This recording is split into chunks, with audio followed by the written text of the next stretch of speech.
Olá, encerrando o segundo mês do ano, para onde vamos em 2016? Quais são os rumos da economia brasileira? O próprio governo já projeta uma recessão de 3%. A última semana foi recheada de indicadores econômicos que nos ajudam a ter uma ideia de como será a minha, a sua, a nossa vida este ano. E é sobre isso que a gente vai conversar um pouco. Aqui ao meu lado, o subeditor de economia, Fábio Graner, vai debater com a gente. Só que antes de começar o nosso bate-papo, eu queria dar uma passadinha lá na redação do Fato Online, onde a colunista e subeditora de economia, Regina Pires, vai relembrar os principais fatos dos últimos dias. Sheila, o que não faltou nessa semana foi indicador para ajudar a montar um retrato da economia para este ano. Nós vimos, por exemplo, que o humor do empresário da indústria, que apesar de uma ligeira melhora em janeiro, continua em baixa. E não é para menos, 1/3 do parque industrial está parado. Saiu também a prévia da inflação do mês, o IPCA 15, com 1,42%. É uma taxa muito alta e que eleva o percentual do ano em 12 meses a 11%. No cenário externo, o rombo das contas externas que vinha aumentando deu uma recuada, assim como a queda no investimento direto no país, que também teve uma ligeira melhora. A arrecadação foi outro indicador importante nessa semana e mostrou um recuo grande, mostrando que a gente está no patamar aí da arrecadação de 2011. O Tesouro mostrou uma economia de 14 bilhões de reais por parte do governo federal. E o setor público como um todo fez uma economia de 27 bilhões.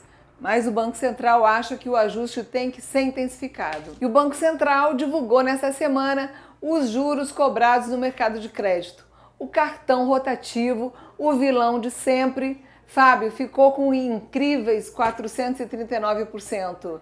E é bom lembrar, Sheila, que essa é uma taxa média, a bancos cobrando ainda mais por isso. Incríveis mesmo. A Regina brincou aí, porque quem ficou surpreso com esse número foi o Fábio quando ele foi divulgado. Mas a situação é realmente incrível. E o pior é que o endividamento das famílias, que já está elevado, segundo os dados da CNC divulgados essa semana, o cartão de crédito é a principal fonte de preocupação, o principal motivo do endividamento das famílias brasileiras. Quer dizer, e com o desemprego ali, ó, batendo a porta, como é que fica essa situação, Fábio? A situação é bem complicada mesmo, bem delicada. O cartão de crédito é um sintoma, uma evidência desse problema maior da economia brasileira, que é a desorganização fiscal, é o aperto monetário que torna todo o crédito mais caro, não só o cartão de crédito, mas também as outras operações, crédito pessoal. Então está tudo muito escasso, muito difícil de se pegar um empréstimo para fazer um negócio, ou para pagar uma outra dívida, ou para comprar algum produto no supermercado.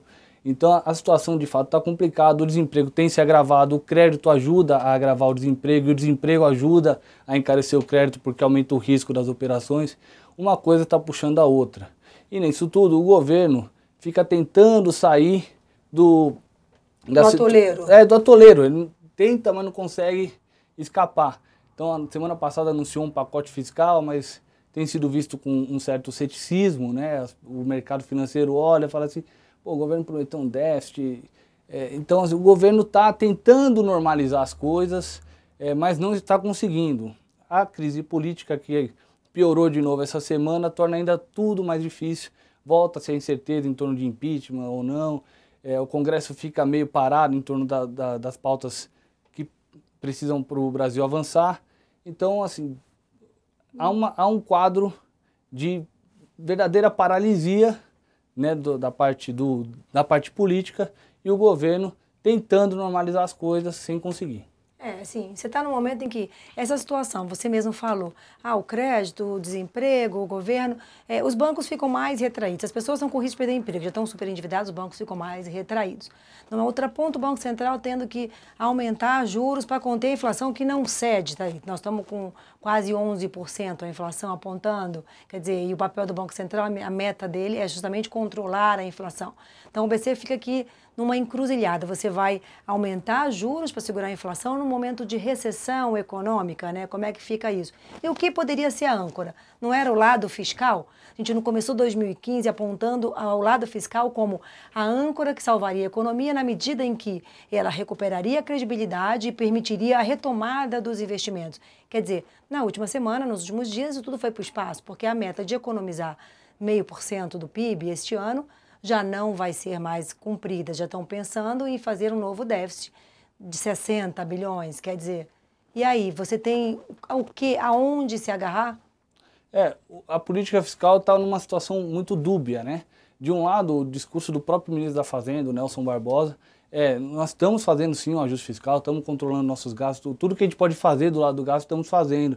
Por outro, ao sinalizar um déficit de 60 bilhões, não é pouca coisa, ainda mais que no ano passado o saldo negativo das contas públicas foi mais de 100 bilhões, você aponta para uma situação de expansão fiscal que o mercado não gosta nada.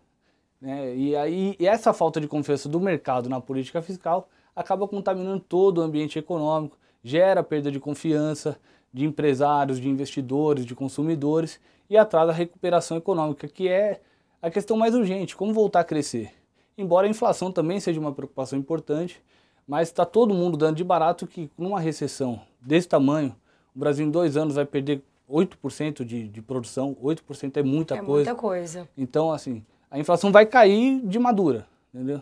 Mas enquanto ela estiver nesse nível de 11% quase, não dá para o Banco Central fazer nada, tem que ficar parado. Apesar dos esperneios do PT e da base aliada, tem que baixar juros, não dá para baixar o juros com essa inflação. Mas a sinalização do Banco Central não é isso, assim, porque o próprio diretor do BC sinalizou, fez uma mensagem ainda que meio tímida, mas alerta para a necessidade de equilíbrio fiscal, ou seja, se vocês não cuidarem do lado fiscal, eu posso ter que agir novamente, aumentar juros, porque minha preocupação é com a inflação. Então, a equipe econômica também parece estar um pouco sem saber o que fazer, dividida. Né? O BC está, usando mal a expressão, está no mato sem cachorro, porque a inflação para frente claramente vai cair. Por outro lado, há esse risco fiscal. A gente não sabe se vai ter um superávit ou se vai chegar nos 60 bilhões de déficit, que é considerado pelo Ministério da Fazenda como uma espécie de piso. Eles querem fazer um resultado melhor do que isso, mas ninguém garante que vai acontecer. Então o BC tem um risco de déficit muito alto, que vai dar mais combustível para a inflação, vai fazer a inflação cair mais lentamente, isso me impede de baixar o juro e talvez me force até a subir o juro, o que seria absolutamente indesejável e prejudicial para a saúde da economia brasileira. Agora, não dá para culpar o BC nesse caso, ele está realmente numa situação muito complicada, porque a inflação está alta também por fatores que não estão na mão do BC. Então, por exemplo, o reajuste da energia elétrica foi um fator que pesou muito forte na inflação. E o que o BC faz? Tem que esperar passar esse efeito. Mas isso já foi corrigido.